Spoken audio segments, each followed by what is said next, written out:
Welcome to the GS competition institute. आज है 7 फरवरी 2022। आज के जितने सारे इंपॉर्टेंट क्वेश्चन बन सकते थे वो आज हम इस वीडियो में डिस्कस करेंगे। आए सभी ज़्यादा से ज़्यादा बच्चे आके जुड़े आके और देखे आके अपने डेली की क्लास को कैसे हम यहाँ पे करते हैं।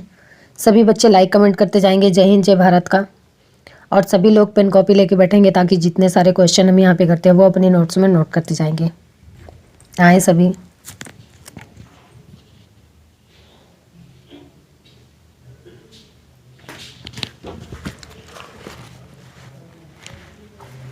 चलिए देखते हैं आज का मोटिवेशनल कोट क्या है।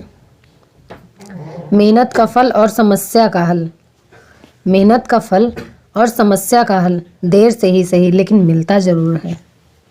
चलिए देखते हैं आज का पहला क्वेश्चन क्या है। हाल ही में पंडित भीमसेन जोशी की 100वीं जयंती कब मनाई गई है। हाल ही में पंडित भीमसेन जोशी की 100वीं जयंती कब मनाई गई है। तो ये अभी 5 फरवरी को पंडित भीमसेन जोशी की 100वीं जयंती मनाई गई है। पंडित भीमसेन जोशी की अब तक के सबसे महान गायकों में एक माने जाते हैं। इन्होंने लगभग 4 दशकों तक भारतीय शास्त्रीय संगीत के क्षेत्र में अपना योगदान दिया है। सन 1908 में इनको भारत रत्न से सम्मानित किया गया था और आज इनकी 5 फरवरी को भीमसेन जोशी जी की 100वीं जयंती मनाई गई है। अब 4 फरवरी को मैंने बताया था, 4 फरवरी को विश्व कैंसर दिवस मनाया गया है। विश्व कैंसर दिवस मनाया गया है। और 2 फरवरी को विश्व आर्द्र भूमि दिवस मनाया गया है। विश्व आर्द्र भूमि दिवस मनाया गया है। और 1 फरवरी को भारतीय तटरक्षक बल की स्थापना दिवस मनाई गई थी और साथ ही चीनी नववर्ष मनाया गया था। इतनी जानकारी आपको फरवरी में याद रखना पड़ेगा। तो इस क्वेश्चन का राइट आंसर हो जाएगा ए। चलिए देखते हैं अगला क्वेश्चन। नेक्स्ट, हाल ही में किस देश ने शीतकालीन ओलंपिक के उद्घाटन और समापन समारोह के राजनयिक बहिष्कार की घोषणा की है। किस देश ने शीतकालीन ओलंपिक के उद्घाटन और समापन समारोह के राजनयिक बहिष्कार की घोषणा की है। तो ये अभी अपना देश भारत ने उद्घाटन और समापन समारोह के राजनयिक बहिष्कार की घोषणा की है। अब शीतकालीन ओलंपिक जो अभी चीन के बीजिंग में हो रहा है, शीतकालीन ओलंपिक ये अभी चीन के बीजिंग में हो रहा है और समापन समारोह में ये शीतकालीन ओलंपिक है। ये 4 फरवरी से शुरू हुआ है और 20 फरवरी तक चलेगा। अब भारत ने इसका बहिष्कार क्यों किया है? तो भारत ने इसका बहिष्कार इसलिए किया है कि चाइना ने शीतकालीन ओलंपिक में मिसाल वाहक के रूप में उस सैनिक को चुना है जो गलवान घटना में शामिल था। गलवान घाटी में जो चीन के साथ घटना हुई थी उसमें 1 कर्नल और 20 भारतीय सैनिक मारे गए थे। उस घटना में वो सैनिक शामिल था और उसी को चाइना ने मिसाल वाहक के रूप में चुना है। इसलिए भारत ने उद्घाटन और समापन समारोह में राजनयिक बहिष्कार किया है। समापन समारोह में राजनयिक बहिष्कार किया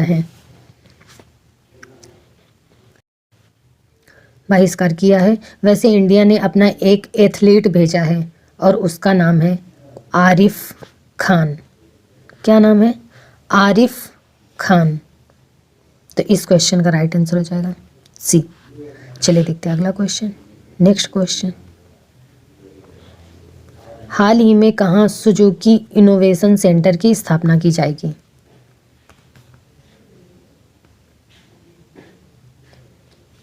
हाल ही में कहाँ सुजुकी इनोवेशन सेंटर की स्थापना की जाएगी। तो ये अभी आईआईटी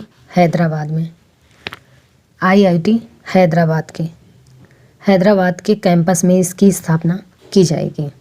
सुजुकी इनोवेशन सेंटर की। तो इस क्वेश्चन का राइट आंसर हो जाएगा बी। चलिए देखते हैं अगला क्वेश्चन। नेक्स्ट क्वेश्चन, हाल ही में पद्मश्री पुरस्कार प्राप्तकर्ता श्री इब्राहिम सुतार का निधन हुआ है, वे कौन थे? हाल ही में पद्मश्री पुरस्कार प्राप्तकर्ता श्री इब्राहिम सुतार का निधन हुआ है, वे कौन थे? तो ये एक धार्मिक वक्ता थे, इब्राहिम सुतार, ये एक धार्मिक वक्ता थे। तो इस क्वेश्चन का राइट आंसर हो जाएगा सी। चलिए देखते हैं अगला क्वेश्चन, हाल ही में रमेश देव का निधन हुआ है, वे कौन थे?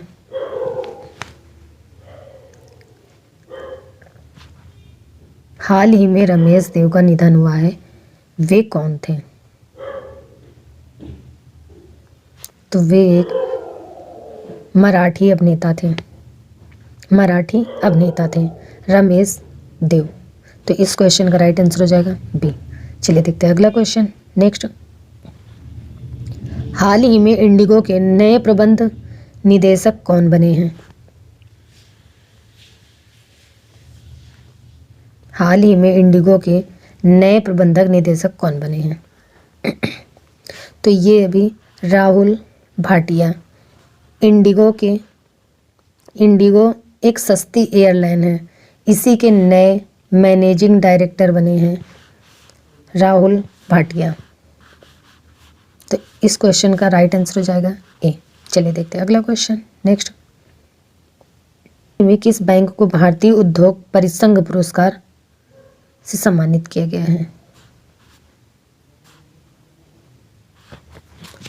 किस बैंक को भारतीय उद्योग परिसंघ पुरस्कार से सम्मानित किया गया है? तो ये अभी कर्नाटक बैंक भारतीय उद्योग परिसंघ पुरस्कार से सम्मानित किया गया है, कर्नाटक बैंक।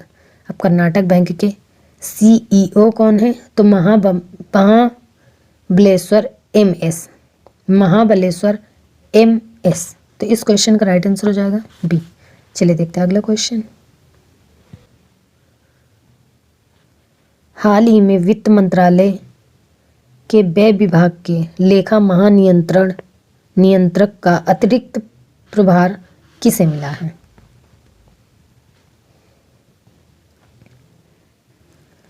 हाल ही में वित्त मंत्रालय के व्यय विभाग के लेखा महानियंत्रक का अतिरिक्त प्रभार किसे मिला है? तो ये भी सोनाली सिंह को।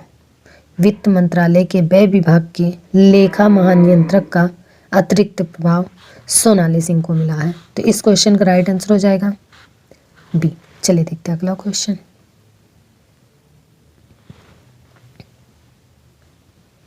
हाल ही में गोल्डन बॉय नीरज चोपड़ा नामक किताब किसने लिखी? हाल ही में गोल्डन बॉय नीरज चोपड़ा नामक किताब किसने लिखी? तो ये नवदीप सिंह गिल, नवदीप सिंह गिल गोल्डन बॉय नीरज चोपड़ा नामक पुस्तक किताब लिखी है नवदीप सिंह गिल। तो इस क्वेश्चन का राइट आंसर हो जाएगा ए। चलिए देखते हैं अगला क्वेश्चन, हाल ही में भारत और किस देश की सीमा पर नए बॉर्डर हॉट की आधारशिला रखी गई है?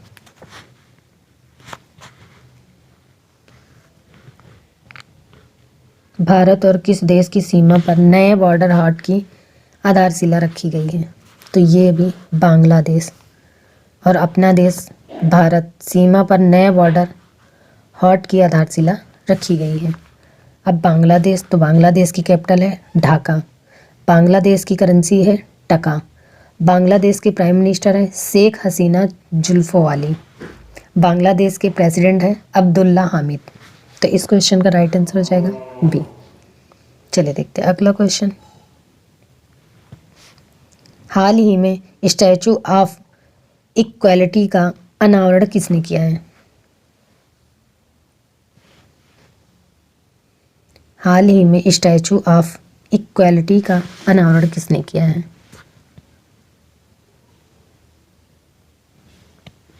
तो ये भी अपने प्रधानमंत्री नरेंद्र मोदी ने स्टैचू ऑफ इक्वालिटी का अनावरण किया है। तो इस क्वेश्चन का राइट आंसर हो जाएगा सी। चलिए देखते हैं अब अगला क्वेश्चन। हाल ही में बाटा इंडिया ने किसे अपना ब्रांड एम्बेसडर बनाया है? हाल ही में बाटा इंडिया ने किसे अपना ब्रांड एम्बेसडर बनाया है? तो ये दिशा पटानी को अपना ब्रांड एम्बेसडर बनाया है। एक गुड डॉट था, इसने अपना ब्रांड एम्बेसडर बनाया था नीरज चोपड़ा को। गेम्स कंपनी है तो इसने अपना ब्रांड एम्बेसडर बनाया था 24/7 ऋतिक रोशन को अपना ब्रांड एम्बेसडर बनाया था। तो इस क्वेश्चन का राइट आंसर हो जाएगा बी, दिशा पटानी। चलिए देखते हैं अगला क्वेश्चन। हाल ही में जनवरी 2022 में सबसे कम बेरोजगारी दर कहाँ दर्ज हुई है?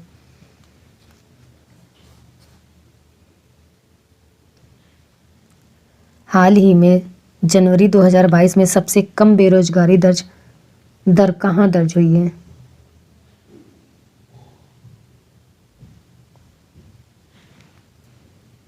तो ये अभी तेलंगाना में जनवरी 2022 में सबसे कम बेरोजगारी दर दर्ज हुई है। अब तेलंगाना, तो तेलंगाना की कैपिटल है हैदराबाद। तेलंगाना के चीफ मिनिस्टर हैं चंद्रशेखर राव। तेलंगाना के गवर्नर हैं डॉक्टर तमिलई सौंदरराजन। तो इस क्वेश्चन का राइट आंसर हो जाएगा सी। चलिए देखते हैं अगला क्वेश्चन। Next question.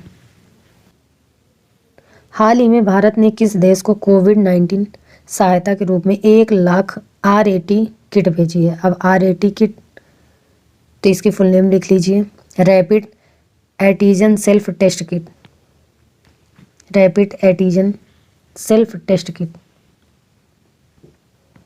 भेजी है। भारत ने किस देश को कोविड-19 सहायता के रूप में 1 लाख RAT किट भेजी है? तो ये अभी बांग्लादेश को RAT kit 1 lakh RAT kit भेजी है। अब बांग्लादेश की कैपिटल है कोलंबो और श्री जयवर्धनी पुराकोट्टे। कोलंबो कमर्शियल कैपिटल है और श्री जयवर्धनी पुराकोट्टे ये एडमिनिस्ट्रेटिव कैपिटल है। श्रीलंका की करेंसी क्या है?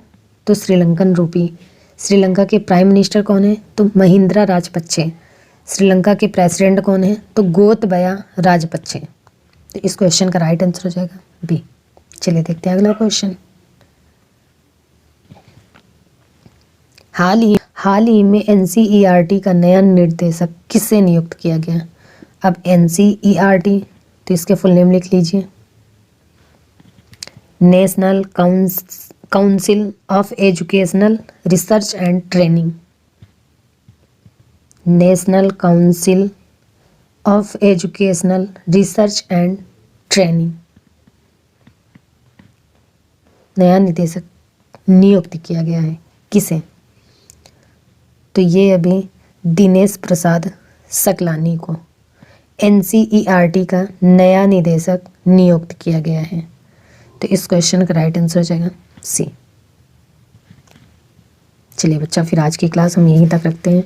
मिलते हैं अगली क्लास में। तब तक के लिए आप सब अपने नोट्स बनाएं और सारे क्वेश्चन नोट्स में नोट करते रहिए और पढ़ते रहिए।